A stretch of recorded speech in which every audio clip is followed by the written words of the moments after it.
இந்த ஆர்டிஐயை நம்ம எவ்வளோ எஃபெக்டிவாக பயன்படுத்தலாம் ஒரு விஷயத்துக்கு?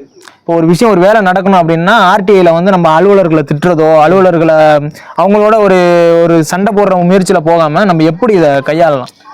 ஆர்டிஐ பொறுத்த வரைக்கும் பேசிக்காகவே வந்து ஒரு படிக்காத மக்கள் கூட, அதாவது ஆனாவனா எழுத தெரிகிற மக்கள் கூட, ஒரு கையெழுத்து போட தெரியாத மக்கள் கூட சாதாரணமாக ஆர்டிஐ பயன்படுத்த முடியும். ஏன்னா நம்மளுக்கான என்ன தேவையோ அதை 2 கொஸ்டின் உருவாக்கி நம்ம தகவலை கேட்டோம்னா கொடுத்தே ஆகணும். ஒரு மனுங்கிறது நம்ம அப்படி வந்து நம்ம கிரியேட் பண்ண முடியாது. ஆக்சுவலி வந்து அது ஒரு ப்ராசஸாக வந்து எழுத வேண்டியிருக்கு, தொடர்ச்சியாக எழுத வேண்டியிருக்கு. அந்த மாதிரி ஒரு சுச்சுவேஷன் இருக்கிறனால பெரும்பாலும் வந்து இந்த ஆர்டிஐ ரொம்ப சிம்பிளான ஒரு விஷயம், ரொம்ப எளிமையாக வந்து நம்ம சாமானிய மக்கள் வந்து பண்ணிக்க முடியும். இப்போ ஒரு ஆக்கிரமிப்பு பிரச்சனை இருக்குது அப்படின்னா அதை விஓட்ட போய் நம்ம சொல்கிறோம் அப்படின்னா விஓட்ட ஒரு மனு கொடுக்குறோம். விஓ வட்டாட்சியருக்கு போவார். வட்டாட்சியர் வந்து இல்லை இது என் கண்ட்ரோல் இல்லை, அவர் ஆர்டிஓ வரணும், அப்படி இல்லை ஆட்சியர் தான், மாவட்ட ஆட்சியர் தான் சொல்லணுங்கிற இந்த மாதிரி தொடர்ச்சி நீங்கள் சொல்கிற மாதிரி இந்த மனு ப்ராசஸ் இப்படி போகும்.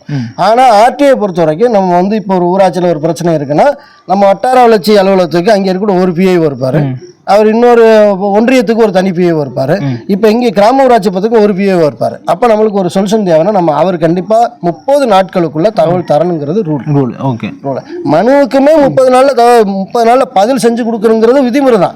பட் அடுத்த கட்ட நகர்வுக்கு அதில் போறதுக்கான ஆப்ஷன் கிடையாது. நம்ம வழக்குக்கு தான் போகணும், அதுக்குன்னு ஒரு சட்டம். நம்ம அடுத்து வந்து போனால் ஒரு நினைவூட்டல் பண்ணலாம், அதுக்கான ப்ராசஸ் கிடையாது. ஆனால் ஆர்டிஐ என்ன ஸ்பெஷல்னா இந்த 30 நாள் அவங்க கடந்துட்டாங்கன்னா அடுத்து அவங்களுக்கு மேல இருக்கக்கூடிய ஒரு அதிகாரிகிட்ட வந்து நம்ம அப்பீல் போகலாம். இந்த மாதிரி நான் கீழே இந்த அதிகாரிகிட்ட தகவல் கேட்டேன், இவர் தரல, எனக்கு இந்த தகவலை வாங்கி கொடுங்கன்னு அப்பீல் போகலாம்.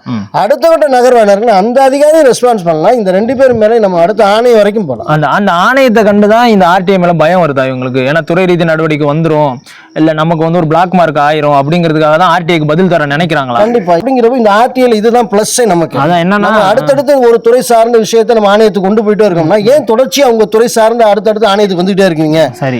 அப்ப அப்படிங்கிற போது அவங்களோட இப்ப சம்பளத்தில் இன்கிரிமெண்டோ அவங்களோட பதவி உயர்வோ ஏதோ 21 அவங்க திடீர்னு ஆணையர் ஒரு தண்டனையை போடுறாங்க அப்படிங்கிற போச்சா அது உங்களுக்கு ரீமார்க்கா மாறும். சரியான. அது என்னன்னா ஒரு மனுங்கிறப்ப அந்த மனு மீது ஒருத்தவங்க வந்து நீங்க ஒரு அலுவலருக்கு மனு கொடுக்குறீங்க, அந்த மனு மீது ஒரு நடவடிக்கை இல்லை அப்படின்னா நீங்க அடுத்த கட்டமா ஒரு நினைவூட்டல் பண்ணலாம். அந்த நினைவூட்டலே அவங்க நடவடிக்கை எடுக்கலன்னா நீங்க வந்து பணம் செலவு பண்ணி ஒரு கோர்ட்டுக்கு போய் தான் உங்களுக்கான நீதியை பெற மாதிரி இருக்கும்.